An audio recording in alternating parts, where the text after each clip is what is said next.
నందు ప్రేమైన సహోదరి సహోదరులకు యేసుక్రీస్తు నామములో శుభములు. దేవుని యొక్క మహిమ మీ మీద ప్రకాశించునుగాక.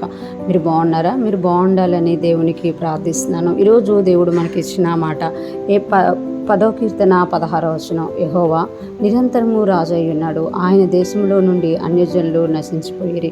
ఈ మాటలు మనం 10వ కీర్తనలో చూస్తున్నాము. యెహోవా ఏమై ఉన్నారంట? నిరంతరము రాజై ఉన్నారంట. ఈ లోకంలో మనం చూస్తూ ఉంటాము 5 years అని, 10 years అని, 15 years అని చాలామంది రాజులుగా అవుతూ ఉంటారు. ఒకవేళ మనం పాతకాలంలో పురాతన కాలంలో చూసుకుంటే రాజులు కొంత ఒక ఏజ్ చివరికి రాజులుగా ఉండి మరణించిన తర్వాత వారి పిల్లలు రాజైనట్టు చూస్తాము. కానీ మన దేవుడు యెహోవా నిరంతరము రాజై ఉన్నాడట. అంటే ఆయన నిరంతరము నిలుచువాడు అని మనకి ఇక్కడ తెలియచేయబడుతుంది అన్నమాట.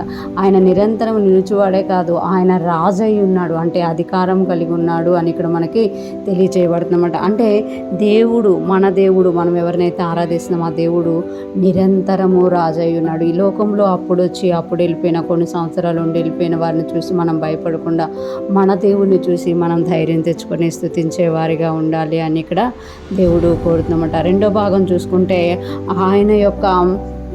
ఆయన యొక్క దేశంలో నుండి అన్యజనులు నశించిపోయిరి. ఆయన దేశంలో నుండి అన్యజనులు ఏమైపోయారంట?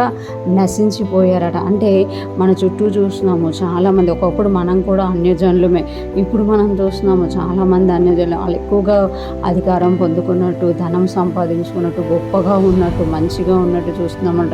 కానీ ఇక్కడ దేవుడు అంటున్నారు కదా, ఆయన దేశంలో నుండి అన్యజనులు నశించిపోయారు. ఎవరైతే దేవుడిని దేవునిగా గౌరవించారో, ఎవరైతే యేసయ్య దేవుడు అని తెలిసినా కూడా ఆయనని గౌరవించకుండా, ఆయన్ని ఆరాధించకుండా ఉంటారో వాళ్ళు నశించిపోతారు అని ఇక్కడ మనకి తెలియచేయబడుతుందన్నమాట. ఎందుకు నశించిపోతారంటే ఆయన దేశంలో ఆయన పరిశుద్ధులు, ఆయనని దేవునిగా కొలిచిన వారే, ఆయన రాజుగా కొలిచిన వారే ఉంటారు. కానీ ఆయనకు విరోధంగా మాట్లాడేవారు, ఆయనకు విరోధంగా ఆలోచించేవారు, ఆయనకు విరోధంగా జీవించేవారు నశించిపోతారు అని ఇక్కడ కీర్తనకారుడు మనకి తెలియజేస్తున్నారు. ఈరోజు ఫ్రెష్ మన్నా వింటున్న ప్రతి ఒక్కరూ జ్ఞాపకం చేసుకోవాలి.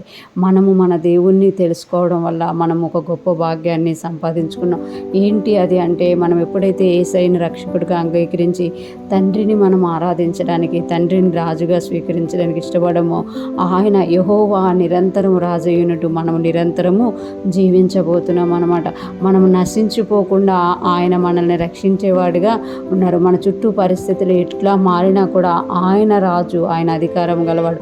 ఆయన మనల్ని నశించిపోకుండా కాపాడి మనల్ని దానికి స్వాస్థ్యంగా, స్వకీయ సాంపద్యంగా చేసుకున్న దేవునికి కృతజ్ఞతలు చెల్లించాలి. ఇంత గొప్ప భాగ్యాన్ని దేవుడు మనకి ఇచ్చినందుకు నిత్యము నిరంతరము ఆయన్ని స్తుతిస్తూ, ఆయన్ని సేవిస్తూ, ఆయనకి ఇష్టమైనట్టు జీవిస్తూ, మన చుట్టూ ఉన్న వారిని చూసి భయపడక వారి రక్షణ కొరకు ప్రార్థించేవారిగా మనం ఉంటూ ముందుకు సాగిపోదుము గాక. యెహోవా నిరంతరము స్తుతి నొందును గాక. ఆమేన్.